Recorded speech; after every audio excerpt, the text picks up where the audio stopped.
reality to be focused on me.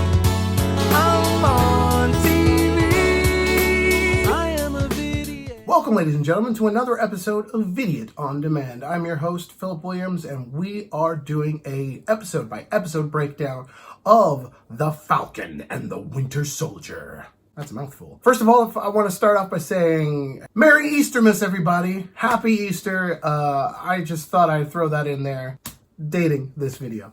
Okay, ladies and gentlemen, we got ourselves episode number 3 entitled The Power Broker. What is this? Okay, when we last left off, our heroes had to go to Baron Zemo to talk about whether or not he can lead them to, the bad guys. Luckily, Zemo has always had a plan. Last time I just said, screw spoilers, let's just get right into it. This time, I want to give you at least a sense of what I felt.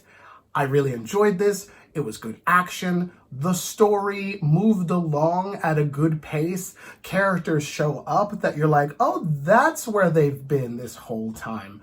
That kind of sucks. And it gives you a little bit of backstory explaining how certain things came to be. Why are these super soldiers running about now? They give you an explanation for that. And I love the last moment of this episode because it does give you a bit of a, wait, what? I just love how the world interlocks. Marvel does this so well. Yes, this is definitely an MCU gotta see it.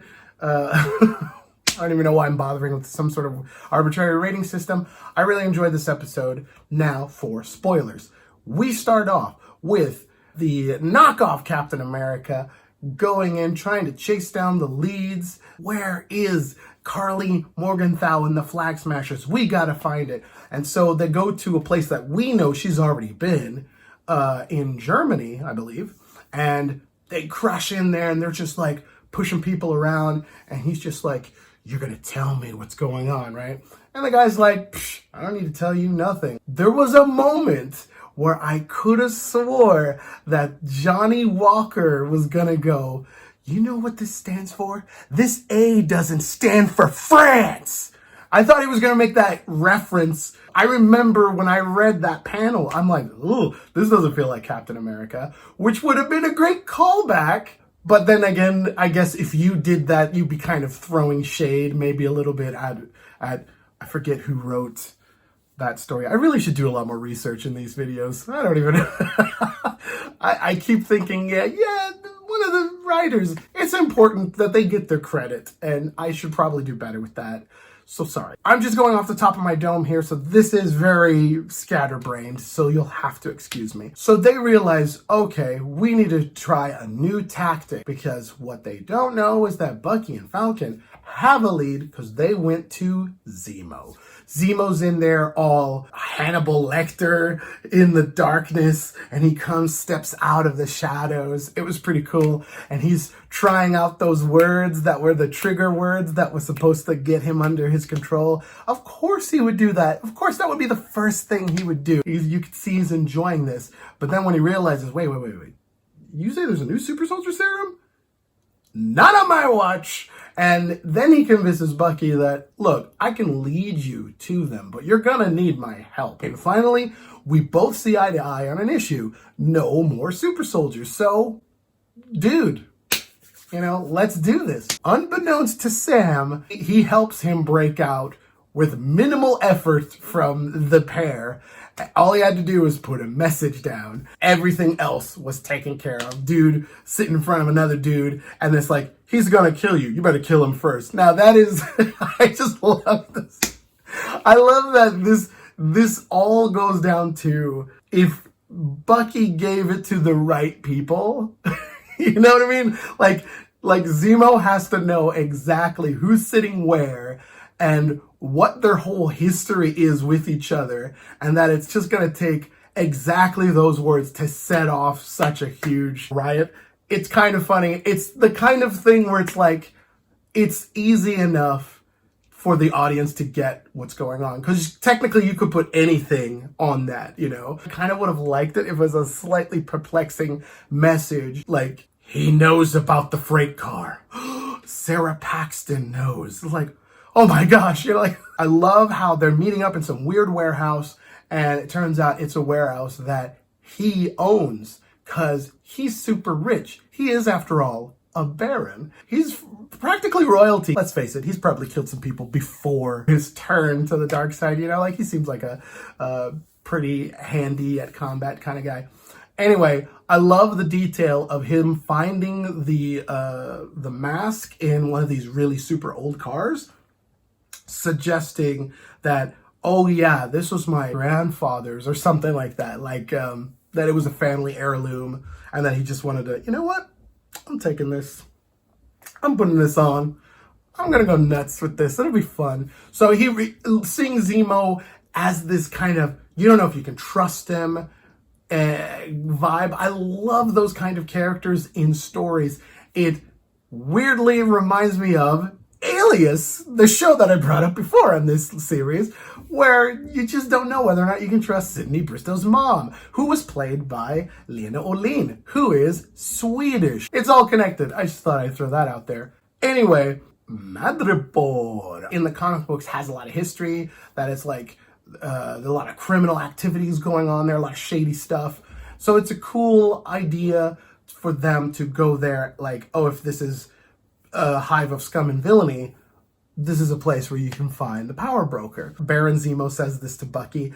Oh, you're gonna have to tap into that person you claim is dead. And you just know that he's like, oh, I don't like it, but he's right. So, and another thing when they're walking in, I love it when he's just like, man, I feel like a pimp walking around in this. It's like, and he goes, only in America would you think that a fashion-forward thinking black man would be a pimp.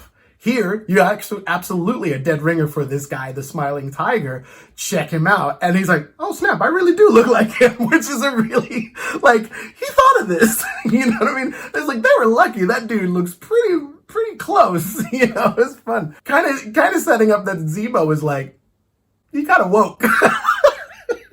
Zemo was like, dude, it's not like that. Not all bad guys, you know what I mean? So yeah, they basically weasel their way into this underground nightclub where where Bucky has to pretend to be under mind control and is still the puppet of Baron Zemo. Baron Zemo gets to kind of flap about like, ha, I'm still evil, doing evil things, and I just want to talk to the power broker, ha. And then you have, Sam just kind of uncomfortably drinking the guts of a snake or something. Oh god, the way he played that was so good, where he could tell he's like, I don't really, you know what? I got my doctor called me, says I shouldn't be drinking snake venom anymore. Huh? Okay, here we go. It was fun that he was like on the cusp of being comedic with it, but no, this is dead serious. We better drink this. It's good. Then we finally see the power broker. That was the power broker, right? The one, because it was good that they gender swapped it. This woman who has the white hair, so sort of the design that one of the comic books had of the dude with white hair, but he had like pale skin, and he was also kind of a bit of a superpowered being. I saw it in a video. So these are things that I have not read. I am just regurgitating knowledge that I have osmosis picked up. Please forgive me. It was cool to see her. She seemed really intense. And then Sam gets a phone call like, oh. She's like, answer it on speaker. And then for a while, I was like, this would be funny if everything she happens to say to him makes him sound like a really badass criminal. Like the dialogue works both ways. And I thought that would be funny if they pulled it off the whole way through. And he's kind of surprised at the end of the conversation, like, wow, I can't believe we got through that. But then, no, we need a little bit more action. And she calls him Sam. Who's Sam? Kill him. They all try to kill him. They escape. They're all running. And he's like, we got trouble. The entire island is the movie The Raid, where suddenly everybody's out to kill them. And as soon as they start running, you just see Zemo in the background go, pew, take off in the other direction. And immediately I'm like, what? He just left him. And it gave me this Training Day vibe, where suddenly, you got these two rookies and they're just surrounded by the worst of the worst. That's horrifying.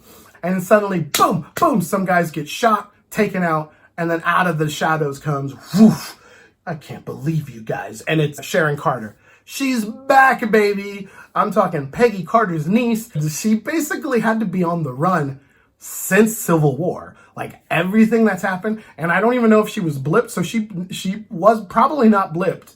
So she just simply kept on getting on the run. Like, yikes. She's like, look, I can lay low in Madripoor. And since I'm really good at my job, I might as well dabble in some of the shadier aspects of the trade in order to make a life for myself that's at least comfortable. She is snarky. She's grown as a character, and she turned on the whole government to get all of this stuff to the right people, you know, the shield, the wings, all that stuff, to make sure that they could save the day.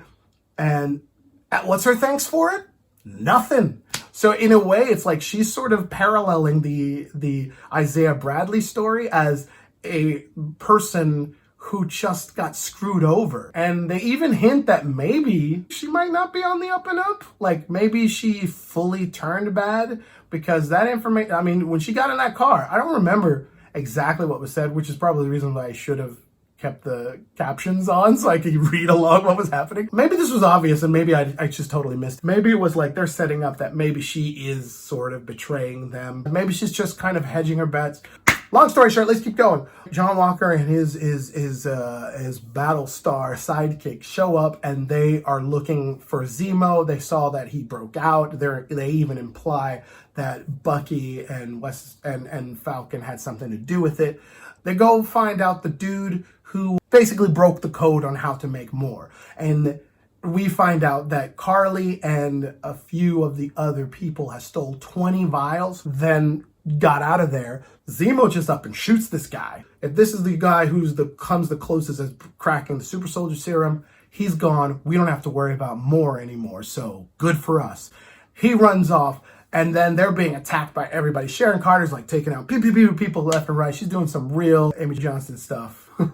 Just knocking out bad guys. The place is starting to blow. They get out of there. They talk action movie banter. Riggs and Murtaugh, I'm telling you.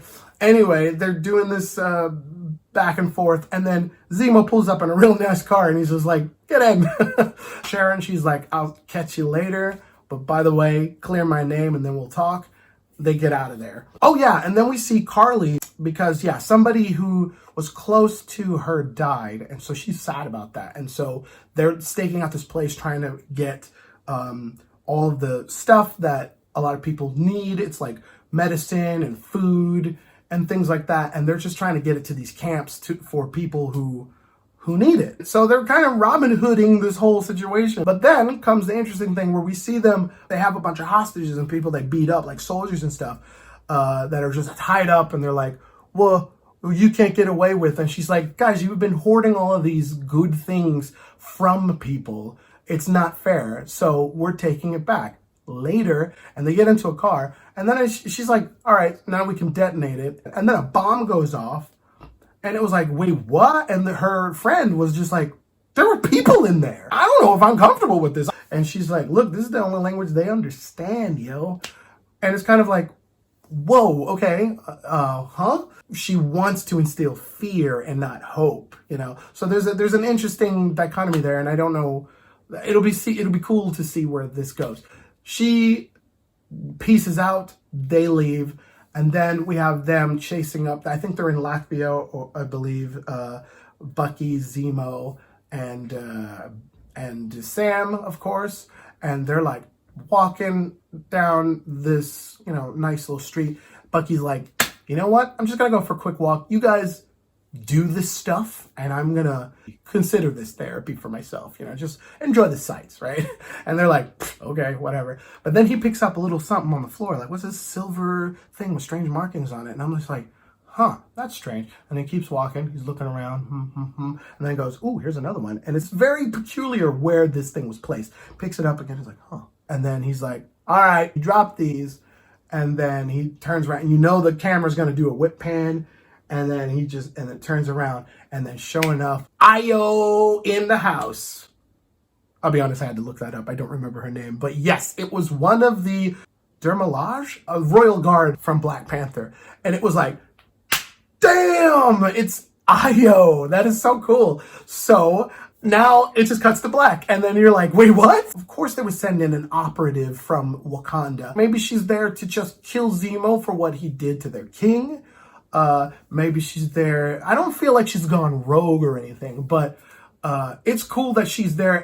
And one thing that this show is doing well is that they are throwing in a lot more females in roles in this universe that you probably wouldn't see 10 years ago. The fact that Carly is a young girl as well, instead of just some big white guy in a black and white costume. They're showing powerful women in this universe, which is always greatly appreciated. So I really enjoyed this. I'm going to wrap it up, and I hope you enjoy it. Please comment below what you think. Let me know if you're enjoying it as much as I am. And by the way, does anybody get this reference? If you do, you're one of the cool ones.